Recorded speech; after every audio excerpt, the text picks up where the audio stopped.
On va passer au projet suivant, qu'il s'agit de construire sur l'existant, en l'occurrence une dalle urbaine, et je vais demander à Michael Hassani de venir nous présenter l'opération Marcadet Belvédère à Paris. Bonjour. Vous m'entendez? Oui, c'est bon. Alors le projet Marcadet des Poissonniers, c'est un projet qui est en train d'être livré là, Approchez, Michael, approchez un Ah peu le oui. micro. Au printemps de cette année, qu'on réalise avec WO2 comme promoteur. C'est un projet qui s'inscrit dans un contexte existant très fort. C'est en fait un ensemble des années 70 qui a été réalisé par la SNCF à l'époque, qui comprend, je ne sais pas si on voit comme ça, voilà. Excusez-moi, qui comprend une dalle, en fait une dalle de 2 niveaux de sous-sol et 2 étages en superstructure, une grande barre ici de logements sociaux et des tours ici de logements privés, et sur lesquels ont été rajoutés ensuite 2 petits bâtiments de bureaux. Donc c'est un ensemble qui est très complexe à la fois techniquement et juridiquement, parce que c'est une ASL, donc des assemblages en volume qui ont rendu l'opération particulièrement compliquée. On a mis 10 ans à la réaliser en fait, on a commencé en 2014. Donc on voit ici en volume ce que ça donne, donc avec voilà, la barre ici, ces 2 bâtiments, ces 2 petits bâtiments de bureaux qui sont démolis, et nous en fait ce que Woodéum a acheté, WO2, c'est le volume d'air au-dessus de cette infrastructure. Et donc on n'avait pas d'autre choix que de construire en bois en fait, puisqu'on ne pouvait pas toucher à ce qui est en dessous dans cette dalle. Il y a 4 niveaux d'activité qui sont maintenus, avec un ICPE en sous-sol, des commerces au rez-de-chaussée et un parking au premier étage ici qui est accessible depuis une rampe là. Et donc c'est un parking privé où chaque place appartient à un propriétaire. Donc on voit ici, avant travaux, la rue des Poissonniers qui est très étroite, qui est une rue de faubourg parisienne, avec ce bâtiment, cette intervention des années 70 qui est très forte, assez dure sur la rue, pas alignée au contexte existant, et puis avec l'ajout des clôtures au fur et à mesure des années qui étaient complètement déconnectées de l'espace public.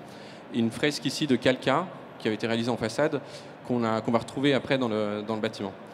Donc pour bien comprendre, ça c'est la coupe actuelle, avant travaux, pardon, avec 2 niveaux de sous-sol, ici. C'était des stockages de la SNCF en cas d'attaque de Paris, pour qu'il y ait un ravitaillement possible de Paris par le train. Un rez-de-chaussée qui était un métro, un commerce, et puis un premier étage de parking. Et puis le bâtiment qui est en fait une surélévation. Après, c'est une surélévation de 5 étages de bureaux. On est venu récupérer le gabarit de la rue parisienne typique, sur la rue des Poissonniers. On recrée cette nappe typiquement parisienne. Et on voit ici qu'on n'a aucun étage de reprise. On est vraiment venu se poser sur la structure. On était très contraint par la hauteur. Et donc on n'avait pas d'étage de 3,30 m seulement en construction bois. Donc on voit ici le programme final, donc c'est un vrai millefeuille avec des transformations de volume, etc., qui ont permis à la SL de s'adapter. On a à la fin 2 bâtiments de bureaux, ici et ici, et une résidence étudiante, plus des commerces au rez-de-chaussée. Et donc on aperçoit un petit peu, donc ça c'est une perspective du permis de construire, l'idée un peu de ce grand hôtel industriel qui vient faire cette nappe, avec des percées en face des petites rues perpendiculaires, des patios intérieurs, et exactement les mêmes gabarits entre les bureaux et les logements, qui est un élément de réversibilité super important. Et donc voilà, une photo qui a été prise il y a quelques jours, on est presque à la fin du chantier, donc c'est pas tout à fait fini, où en fait on est venu envelopper l'ancienne dalle dans un même langage. On a un langage de trame qui permet de remplir un peu comme on veut à l'intérieur. On aperçoit ici les parkings qui n'ont pas bougé, qui sont restés en site occupé, les commerces au rez-de-chaussée, et puis le bâtiment de bureau qui commence à partir du rez de dalle, ce qu'on appelait le rez de dalle +2. Et puis c'est percé où on aperçoit déjà le bois. Vue d'une autre venelle ici, on voit comment on chemine depuis le sol l'ancienne dalle. On aperçoit la fresque ici qui a été enveloppée pour attraper le niveau de la rue, et puis on voit comment on chemine ici jusqu'aux étages. Donc voilà, la résidence étudiante, et puis exactement les mêmes pas d'étage. On aperçoit aussi ici des escaliers, tout un système d'escaliers reliés à des espaces extérieurs qui permettent de cheminer jusqu'à la toiture, et c'est aussi des évacuations complémentaires. Et puis un petit avant-après, ou une rue qui était assez dure, très logistique, où on est évidemment encore en travaux, voilà, avec le bâtiment qui vient récupérer la forme de la rue. Un plan ici, l'ancienne dalle en fait faisait comme ça. Donc la seule partie réellement construite en pleine terre, c'est cette partie-là qui permet de récupérer les alignements, avec 2 accès principaux qui sont ici et là. Donc voilà, ces accès-là, c'est en fait des halls qui permettent d'avoir un niveau de transfert au rez de dalle quand on est au-dessus. Et puis quand on monte progressivement dans le bâtiment, donc ce grand hall très transparent sur la rue, l'ancienne façade de la dalle et ces escaliers de transfert qui permettent d'arriver sur le nez de dalle. Alors comme je vous disais juste avant, la grosse complexité, c'est pour ça que le projet a duré très longtemps, c'est qu'évidemment c'est une surélévation et dès qu'on veut passer une gaine, un ascenseur, il a fallu acheter des places de parking. Donc au bout d'un moment, tout le monde s'était passé le mot, le prix des places augmentait, il fallait changer, enfin voilà, c'est un travail un peu laborieux. Et puis ce niveau de parking, qui a été juste réhabilité, on voit ici la finesse des poteaux béton. On n'a renforcé aucun poteau dans la structure existante. On est venu juste se poser sur cette structure existante et donc rajouter ces 5 étages. Donc chaque tonne de matériaux évidemment comptait dans la surélévation. Et quand on est juste au-dessus sur la dalle, on voit comment chaque poteau en bois vient se poser très délicatement sur les poteaux en béton, avec uniquement une vingtaine de centimètres pour réaliser les étanchéités et l'isolation. Donc en fait, on n'a pas décidé de la structure du bâtiment en plan.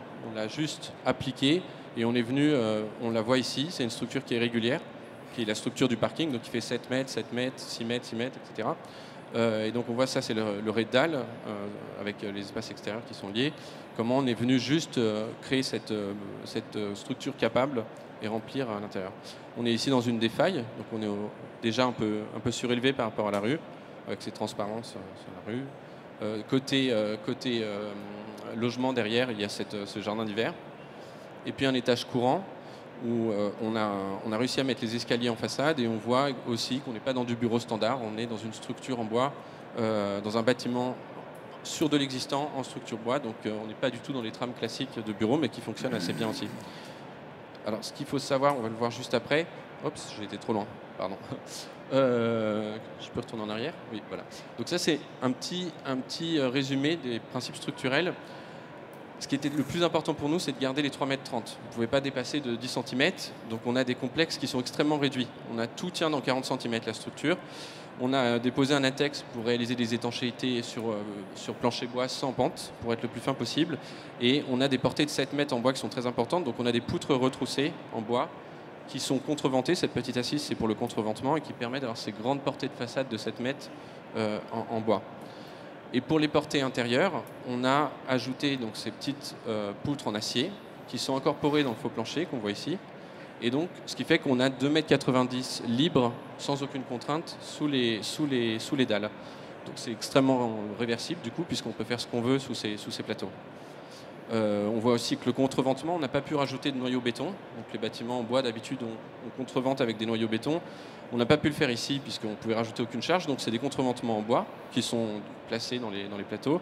Et puis ces poutres de façade qui sont hyper importantes, puisque cette petite assise qu'on va voir après, c'est le contreventement de la façade. Donc toute la structure du bâtiment est réglée. On voit très bien sur cette image, le bois intérieur, c'est le bois structurel du bâtiment. On a le contreventement qui est là, le contreventement du bâtiment qui est là, de la façade qui est ici, le bois apparent avec les poutres intégrées et la technique qui est condensée au maximum dans des noyaux, dans des parties centrales.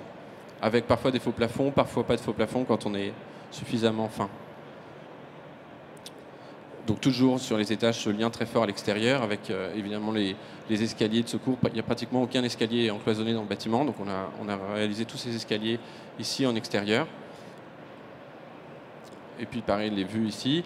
Et puis quand on monte sur les étages, on a ce retrait qui est dû aux gabarits parisiens, qui sont en fait des très grandes terrasses plantées avec des vergers. Pardon, excusez-moi, ils sont beaucoup trop vite. Et on voit voilà, ici le rapport entre les failles, les balcons qui montent progressivement sur ces terrasses avec les vergers ici, et puis des parties habitées en toiture. Et puis voilà, toujours le rapport quand on monte avec la nappe parisienne des toits sur lesquels on monte. On est ici dans les boîtes au dernier étage. On a les vues sur le Sacré-Cœur, qui sont également en structure mixte bois-acier. Et puis des petites serres d'agriculture urbaine avec les vues sur le Sacré-Cœur. Voilà, je pense que j'étais très court. Non. C'est très bien. Bon. Merci Michael. On est sur une saison d'atelier où on est bien en timing. Donc là, une nouvelle fois, n'hésitez pas à interagir si vous le souhaitez, parce qu'on ne débordera pas. Bon, bien, c'était clair, et une nouvelle fois,